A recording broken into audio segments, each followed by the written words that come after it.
So, welcome, Mark. I have Mark from Bristol CBD. Great to meet you, Mark. How's things with you?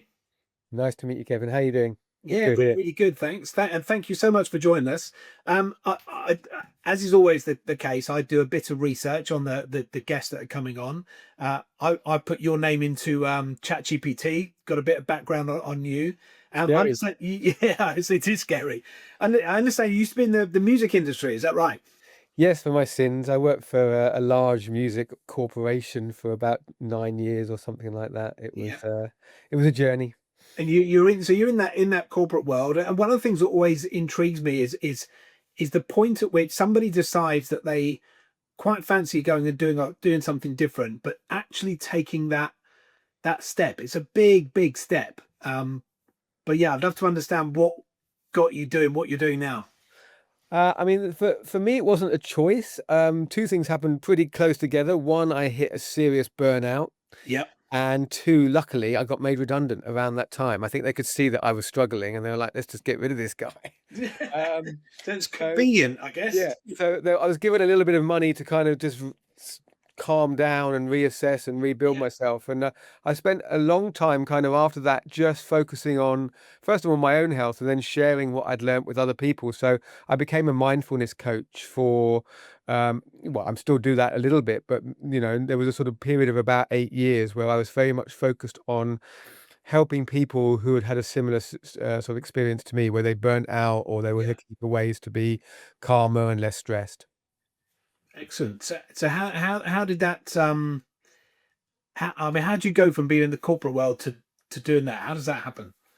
I mean, basically, I did a lot of work on myself, a lot of Sure. studying, a lot of, Yeah. mindfulness, meditation, reading. And then gradually over time, I felt like there was a lot of stuff that I had to offer other people, and I just started promoting that. Obviously had a marketing background in the corporate world, so I thought, okay, well, let me just put out some. I Yeah. started basic flyers through neighbors' doors, Yeah. and then AdWords and the kind of Yeah. website and those kind of things. Yeah, just kind of build up a following. It's interesting because I know me as a business owner. I'm sure other business owners looking at this. Sometimes you feel like you're on that treadmill, and it's sometimes you feel like you can't get off. Yeah, exactly, exactly. And I mean, I mean, obviously now I have a different business. The CBD business is, Yeah. the main part of my working life now. But when I was in corporate life, my life wasn't balanced. I was working long hours. I was very stressed. And having spent some time then sort of running a mindfulness training business, the whole essence of that is about, I don't like work-life balance. I just mean life balance completely. Just how do you Yeah. make your life more balanced so that, yes, there are times when you're working hard, but then you kind of mindfully make sure there's time to balance that out. So now with the CBD business, both my partner and I, although we work very hard, we also make sure we've got a lot of time to balance that out with rest and Yeah. play. I think what my wife says to me is that kind of live to work or work to live, and I think there have been times in my life where I've literally lived to work, which is I'm not particularly proud of, and I do a very good job. I think I do a better job, not a really good job. I think I do a better job of balancing things. So how did the where did the CBD oil come in? Again, I mean, both my partner and I are therapists. She's an acupuncturist and kind of gut health specialist, and I was sort of a mind specialist, helping people with mindfulness. And we were actually on holiday, and we heard about CBD. This was back in 2015, I think. Yeah. And we're just very curious people. Anything that kind of helps people, we're like, okay, well, let's see what that is. And we just started, first of all, just trying to buy some in the UK was not easy back then. No, I bet that's Um, 10 years ago, isn't it? Yeah. yeah, and what we did buy was either extremely expensive or really, really bad quality. Okay. So we then started making it ourselves. We were like, well, Did you? Yeah. we can make this in our back garden. Wow. And we started taking it. We're amazed by the effects. Immediately I was like, well, this is like doing a half an hour meditation, but just a few drops in a bottle. It's like, wow, how does that work? And so we told our friends about it, and they were like, oh wow, let's try it. So they wanted to try it, and eventually I think we had some labels made for some bottles, put it on Facebook, um, And it started from there. We got a huge number of responses from people saying, "Oh yeah, we'd love it." Mainly, friends and friends of friends. Yeah. Um, and then we started very small. We went to a festival that we used to go to quite frequently called Buddhafield, which is a sort of mindfulness festival, really. And we just put a blanket down on the ground and laid out a few bottles of CBD and started there and spoke to people, and the business grew from there. We were very lucky. One of the guys at Buddhafield Festival had a chain of pharmacies, and he was very keen um, to offer CBD to his patients at his pharmacy. So Yeah. and so he started to do that with us, started buying our CBD and educating his sort of clientele about our CBD and about what Yeah. CBD could do for them. And Brilliant. I remember he got in touch about, I don't know, maybe 3 months after we started working with him. He's like, "This has never happened before, but somebody has just come back with a bag of opiate medication that their husband was taking, and they were like, 'We don't need this opiate medication anymore. My Wow. husband's just using the CBD. I've got my husband back. That's all I need from now on.'" So, Wow, you that's know, mad. yeah, yeah. So it kind of started. That's when we really knew, okay, we've got something here. Yeah. And when was this? This was 2016, is that That would right? have been 2018. I would have thought Okay, then. yes. Yeah, that would have been Yeah. 2017, 2018, something like that. And at what point did you get when did you get the first website? Again, I think 2017, first Yeah. website. Yeah. And do you remember what platform that was on back in the day? Yeah, I think I built it on Weebly. Did you? Yeah. Well, the first thing I did was I added a page to my mindfulness website, Okay, yeah, yeah. and immediately got banned by Google Ads because you cannot advertise CBD on Google Ads. Yeah. And the fact that I used to do Google Ads for my mindfulness, they suddenly said, "Well, you can't do that because you mention the three letters CBD on your mindfulness website." So I thought, okay, now we need to create a standalone website. Yeah, yeah. And not advertise on Google, not I'm not advertise that on advertising Google. Google, which is a great thing, really, because it's a zero-sum game at the end of the day. Excellent. So you that was on Weebly. Are you what are you on now? You're on Shopify, are you now? We're on WordPress WooCommerce. Okay, yeah, yeah. So Yeah. when did you make that change and why did you make that change? That would have been 2018. Yeah. We knew we had to have a standalone website. We went on to I can't remember the name of the website now, where you find people who can help you. Not Like Fiverr, the other one. people Um, per hour or something. Something like that. Something like that. Yeah, yeah. Anyway, so we found somebody local, Southwest guy, young guy who could build websites. He built it for us. And it's him and his brother-in-law, I think, and we're still with those guys Brilliant. even now. They maintain our website and they do a great job. Yeah, excellent. Well, what do you think? What's the biggest from an e-commerce perspective? We've got on that kind of e-commerce bit now, if you like. Mm. What's the most challenging thing for you as a founder to navigate your way around? Is it the marketing? Is it the acquisition of customers, the conversions, or the repeat purchase, the retention piece? What's the most challenging for you?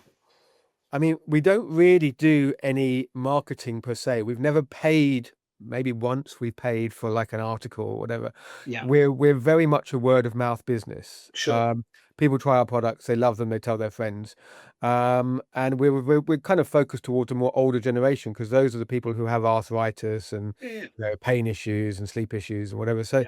a lot of those people just tell their friends. So from a marketing perspective, that hasn't been difficult. No. For me personally, it's about technology. I'm not particularly good at all of the Yeah. technology, and getting this system to talk to that system and all of Yeah. that's been quite challenging. And the other main thing with CBD is everything that you try and do with CBD is 3 times harder than for normal businesses because when we first opened a business bank account, we had to go to 5 banks. The first 4 said, "Oh no, we wouldn't work with you," as if we were sort of drug dealers.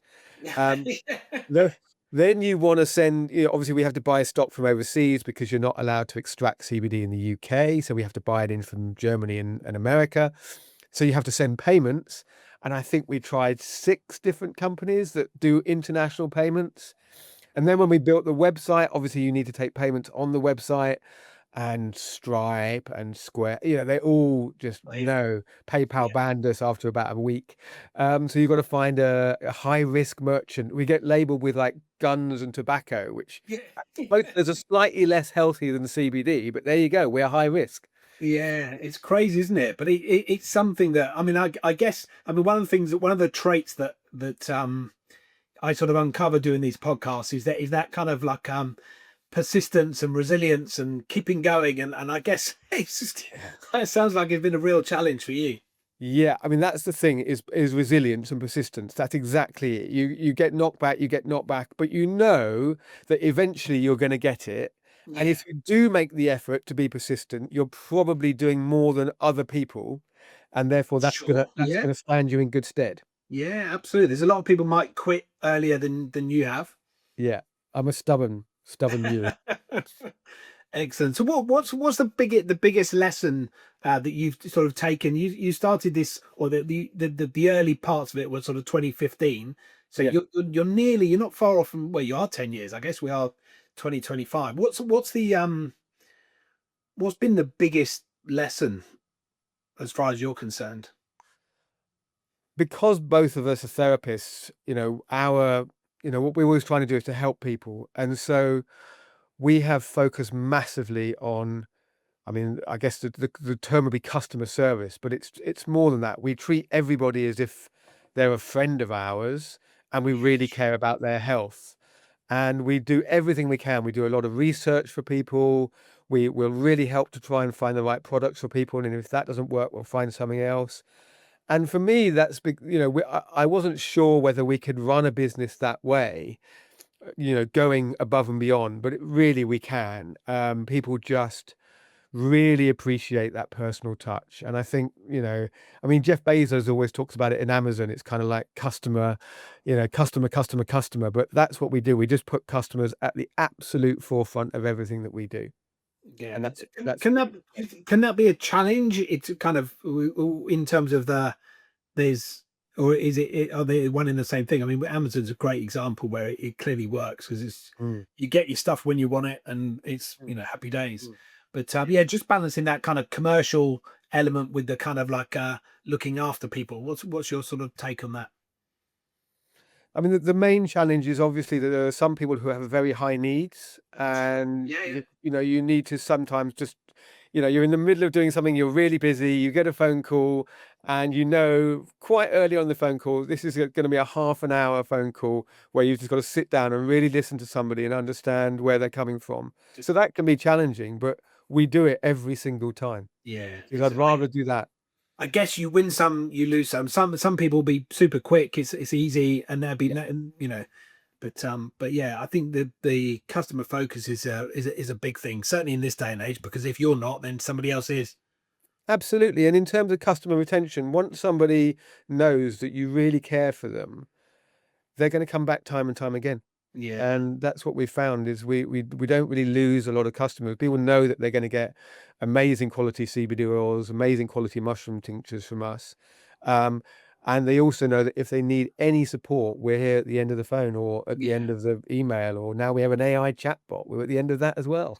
Brilliant. I was going to ask you about that kind of technology, and how technology is playing a part. I didn't realize you'd launched an AI chatbot. How long ago? I mean, I guess you've done that relatively recently. I mean, you can see I haven't got much hair left. I mean, I'm pulling my hair out, trying to get my brain to keep up with the youth of today. I mean, AI is obviously exploding. We've got to engage with it. We're trying to get it to do email responses. We're trying to get it to answer questions because we get asked the same question time and time again. Sure. Yeah. And we want to try and automate that. And obviously, if there's something where somebody needs more support, then we'll step in. And the great thing about the chatbot that we have is I can see, it'll ping up on my phone. Oh, somebody's asked a question. I'll see what the AI has responded. And if it's not good enough, I'll step in and chat. But it Yeah. does mean there's a big learning curve and I'm actually doing it now. Literally this afternoon, I'm doing an online AI course, which is, really challenging for me because it's about using different aspects of technology, which I'm completely unfamiliar with. Yeah. But we just know we've got to do it. I was going to say, I mean, one of the things you touched on earlier, that tech is a challenge, yet you've got an AI bot. Yeah, we have to do it. It's the Yeah, modern world. You Yeah, know, it is. you It know. is. It's very interesting. I think. What is the future of the CBD oil industry would look like? I mean, it's something that I would say, like you talked earlier about 15 years ago. Oh, sorry, 10 years ago, people didn't really know what it was. There's a lot more knowledge and understanding. I myself have a one that I picked up at it was a Mm. it was like a foodie type festival, and I was having some trouble sleeping, and so yeah, what is it? What is Did it it? help? Yeah, it did. Yeah, it did. Yeah, Right, absolutely, it did. Yeah, right, yeah. right. No, it's really good for sure. And Yeah. do you know what? Because I suffer with restless leg syndrome, Mm, and I take Pramipexole, which is mm, something that helps. And I was going through a particular stressful time with the business, mm, and we were just at this. My wife and I were at this food place, sort of food festival, and she said, "Why not? Why don't you just give it a try? You've got nothing to lose." I was like, "Yeah, okay, mm, great." So, mm. and do you know what? That first night was one of the best nights sleep I've ever had in my life. Yeah. I mean, that is that's the experience that most people have. I mean, obviously CBD is not a magic bullet. It doesn't work for everybody, but I think it works for, 80, 90+% of people. The two things are the challenge. One is you've got to get people to try it at the right Yeah, dose. yeah, And the other thing, you've got to get them to try something that's actually good, because there's a lot of really poor quality CBD out there.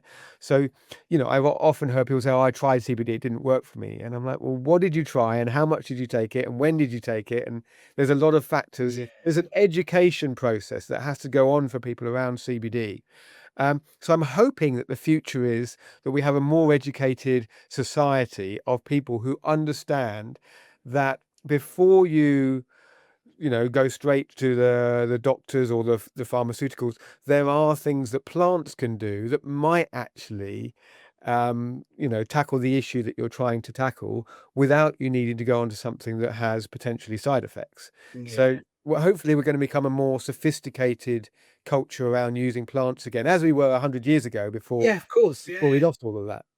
yeah. I think I mean, it's like a great big circle, isn't it? Really, I guess, and I feel in many areas we are going back to things that we used Mm. to do, whether it be like I don't know, like I use the example of darning socks, Yeah, and repairing clothing and things like that. yeah, It's something that I grew up, that's what my parents did, and that's what my grandparents did, and yeah, then we've gone through a phase of chucking stuff away and yeah. just going and getting something new. It's going the other way. So Isn't that great? I mean, we're kind of hopefully we can take all of the good things from the 20th century and throw away some of the bad things from the 20th century. yeah, for sure. Yeah, There's a lot of really great stuff that happened, but darning socks is actually a great little meditation, isn't it? You sit there and I was doing it the other day. A button fell off my shirt, and I was just fixing that button, and it takes 5 to 10 minutes, but it's yeah, just a nice thing to do. That's not staring at a screen and yeah, and and being stressed. It's just a little gap from that. yeah. I Um, agree, definitely. yeah, it's good to go back to some of those older ways. Yeah, And also, the other thing that's interesting, because we talk, a lot of our clients are in their 70s, 80s, yeah, and they tell us about medicines that they used to use when they were kids. And really, now yeah, we research those medicines and we find, okay, they had those plants in them and those extracts in them. We can use that as well. And you start to, because we have good relationships with herbalists, they can explain to us exactly why those herbs or those plants work. So we're still getting feedback from kind of the pre-pharmaceutical era. yeah. It's interesting. Yeah, because I mean, actually, relatively speaking, that pharmaceutical era is on the whole grand scheme of things is a really tiny window.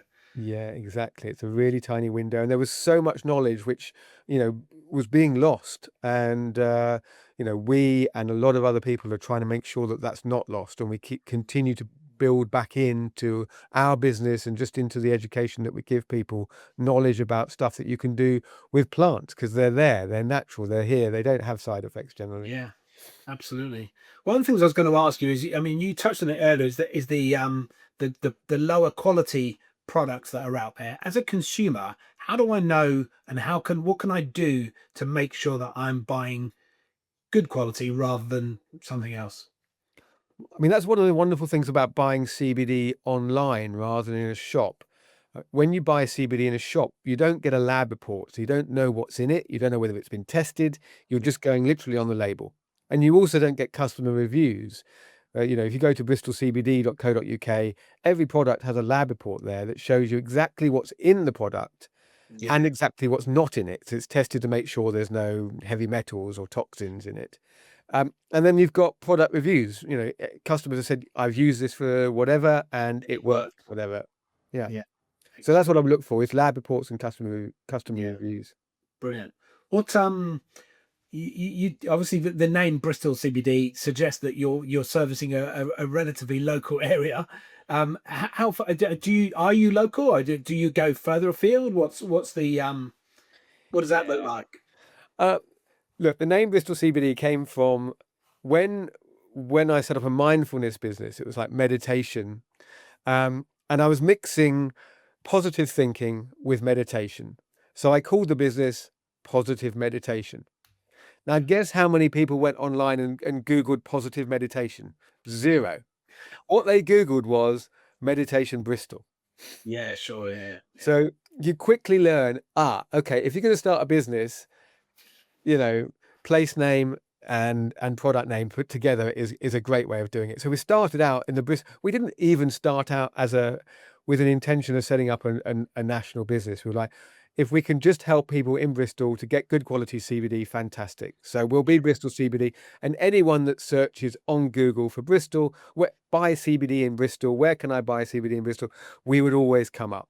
Yeah. So that's where it started. Now that was a long time ago, and of course now we're completely national. London is actually a bigger market for us than Bristol is. Really? Yeah. And Scotland's a really big market for us, and Wales. So we're a completely national thing. We've kept the name. Lots of people have told us we should change it, but we like it. If it works, why change it? I think there are complications with changing it anyway. From a marketing perspective. But exactly, we've got we make all of our products in Bristol, and we make CBD products. So it does what it says on the tin. And other people have got different views, and that's fine.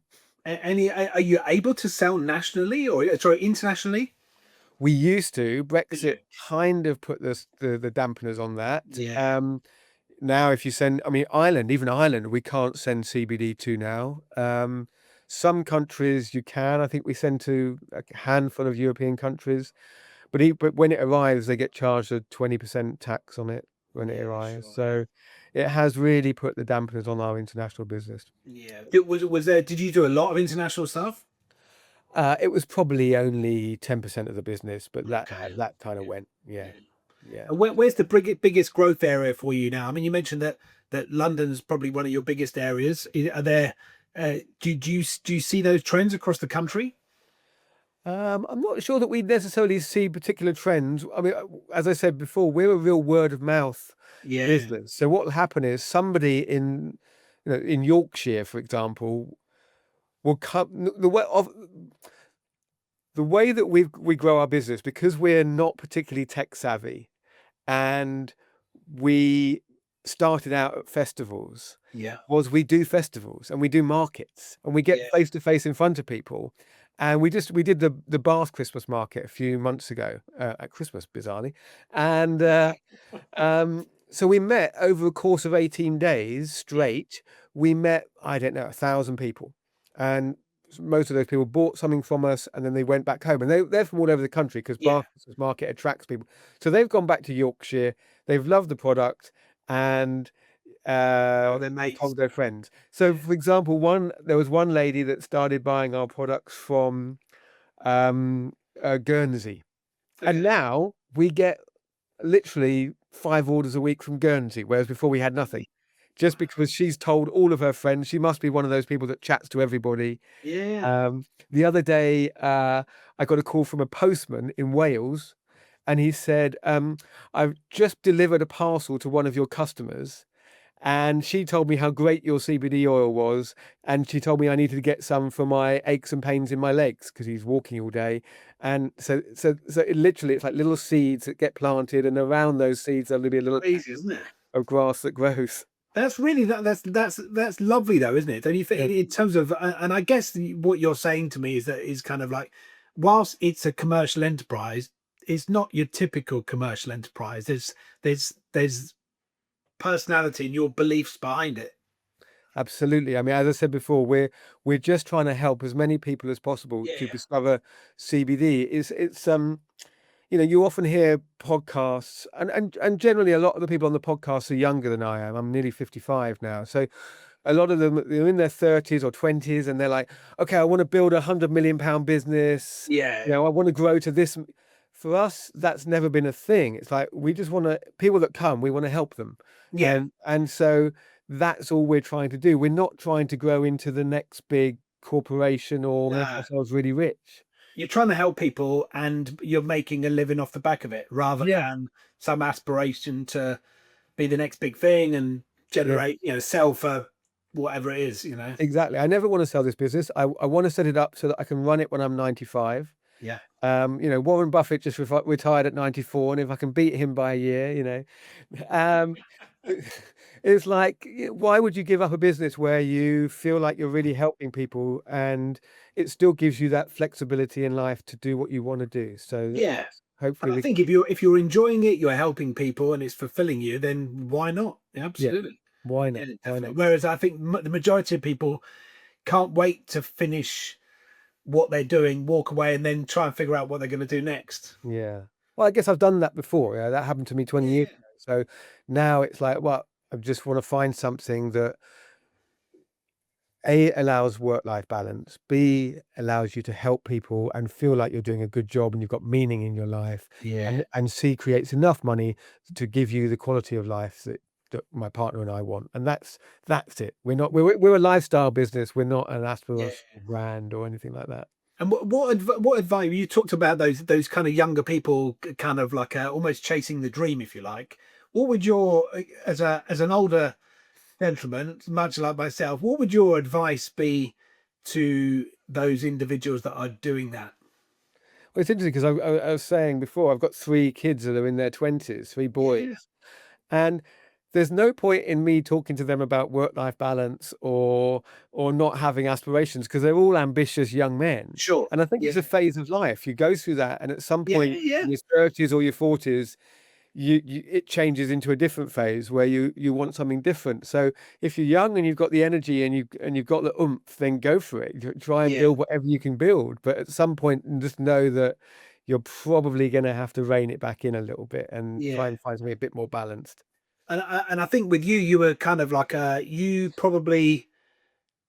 I suppose to an extent you were forced into making that choice, weren't you? Because you kind of you were burnt out, but then you had the coincidentally you were also then made redundant. So it's kind of okay, you had to stop and think, what am I going to do? Whereas some people don't have that choice, or they're not forced into it, and they keep going, keep going, keep going. So Yeah, and I think it's a matter of degrees. For me, it was a bit of a car crash. You know, 20 years ago, I was completely burnt out. yeah, And I got made redundant. It was like, okay, I've got to rebuild myself from yeah, scratch.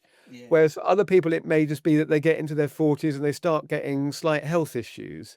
They're yeah, not really aware that it's because they're stressed or they're working too hard or they haven't got the balance in life. It's just they start to get headaches or psoriasis or, you know, whatever it might be. And that's kind of the body kind of saying, hey, you know, yeah, yeah. maybe you want to do this, maybe you want to go swimming once a week or something. Yeah, absolutely, yeah. Yeah. Yeah, So I've been there. yeah, yeah, most people do, don't they? Yeah, for sure. Mm. What does the rest of this year look like for you? Well, that's a really good question. A lot of AI. I think Yep. we're on a mission to try and get as much of the business sort of automated by AI. Um, we also want to get some new products out there. I think 2 years ago, we started with CBD and CBD oils, and then my partner got all witchy and she started creating this skincare range, and we've got, you know, moisturizers and balms and massage oils.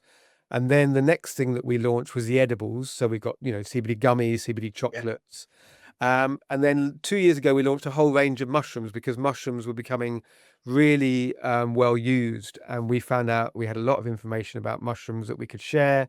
So we launched a full range of those. And then last year, we didn't really launch any new products. We were very much focused on festivals and markets, trying to Yeah. tell people what we had.